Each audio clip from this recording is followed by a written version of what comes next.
But so this connection between all of you was started quite early, Yeah. and then if we fast forward to now, you've been playing for over 20 years. 24 years. Still the same lineup, which is quite unique. So Yeah. what would you attribute it to? We have a lot of fun doing this job. It's a great job. We found each other very funny, on not much sleep and with huge hangovers.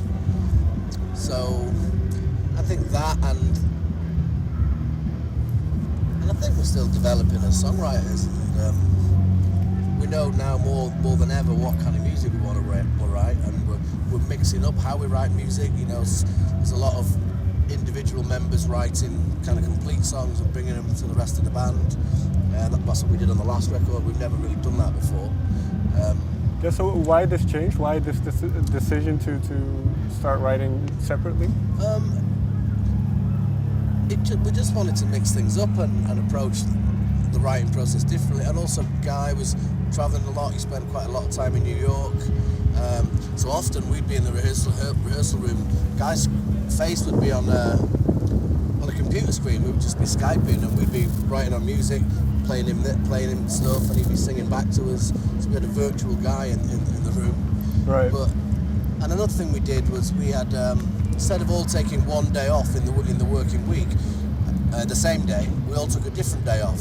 So there was like only ever four or three members of the band in, and it changes the dynamic, and you end up writing differently, and you almost end up writing for the person that's not there, because you want to write something that they're going to like when they come back in. Were there surprises then? Things that you came up with that previously that wouldn't happen? Yeah, specifically the song Flyboy Blue, which was just me, Pete and Rick, the core members of the band, in on that day. Craig and Guy were out, and because Craig wasn't there, we couldn't turn the recording studio on, so we had to go and sit in the live room and traditionally write a song start to finish without any of the recording process. So that song certainly wouldn't exist had all five of us been there. It's cool. It's sort of, it wasn't. It's almost like that. It just sort of, you know, we kind of fell into this routine with this one, and it wasn't necessarily, you know, discussed or anything, but you kind of get a feel, you know, that maybe in one or two albums' time we would have really had to have, you know, thought about doing something different and changing the way we do it. And it's nice that it just happened quite naturally, really. So it's a different thing. Like on this album, Honey Sun, which is completely Pot's tune. You know, to me, I when he first played it, it's very, very Pot. It's just very, you know, like, you know, everything that he liked. You know, it's all put in, and if we'd worked on that differently, it would have been diluted, and it wouldn't have been the way it should have been. You know, so it's kind of like it's a really cool way of doing it, because it's very sort of concentrated little pieces. You know, and then you can hear the songs on the album that are, you know, like more traditional elbow tunes. You know, so it's nice to kind of like slowly, like, you know, introduce this, like, you know, this new way of doing things. It's cool. Did this process then of writing allow you more freedom in the songwriting, in a sense where you could just completely focus on how you wanted it and then bring it to the fore? Yeah, I reckon. Yeah, it allowed you to take it to its conclusion as a song, really, or how you saw the song. You know, in the past we've written, say, a chord progression that I would bring to Guy, or you know, an idea for a chorus, but this was complete songs. This was verse, chorus, middle eight, you know, and fully recording them as well. I used a really old vintage drum machine, get the drums down, just as a demo, really. But by the time I'd played the bass on it and the acoustics and stuff, and really it was just a demo, but it had the right feel. And to start recording it as a band would have taken what was great about it away.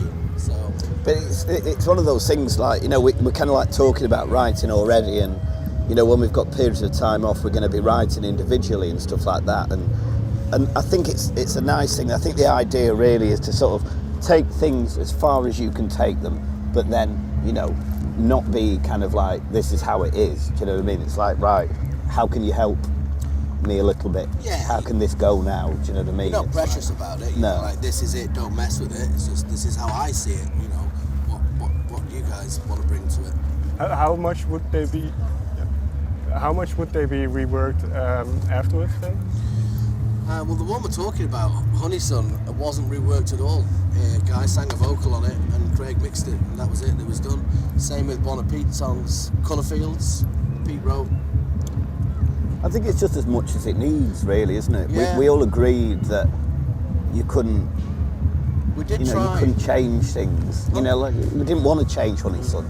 It worked really well. The guy put like a great vocal, and then there were like little bit, like a few changes, like vocally bits and bobs. But I think we all kind of agree that, to any song to make the album, we couldn't have done anything with Honey Sun.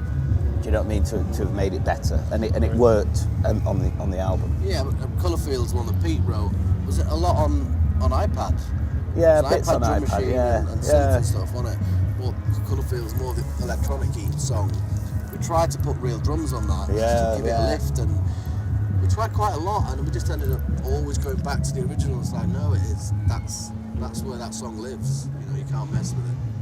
Okay, final question. My time's almost up. The title of the album is "To Take Off and Landing of Everything." The takeoff and landing of everything. When in the process did the title pop up? It's always at the end. You always have a list of titles on the board, often inspired by lyrics, and you just run out of time and have to pick one.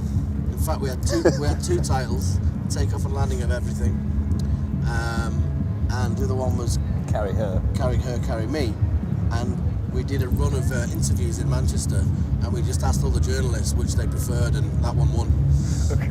It's always like that. Yeah. Build a Rocket Boys, like that. That was Flippy Kids for a while and stuff like that. You kind of live with it for a while, but if there's like a little seed of doubt, it's kind of always there, and then you eventually kind of go like, right, that's what we're having.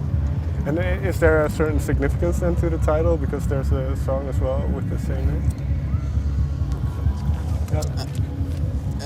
I suppose the title is born out of lyrics from the song, is it? It's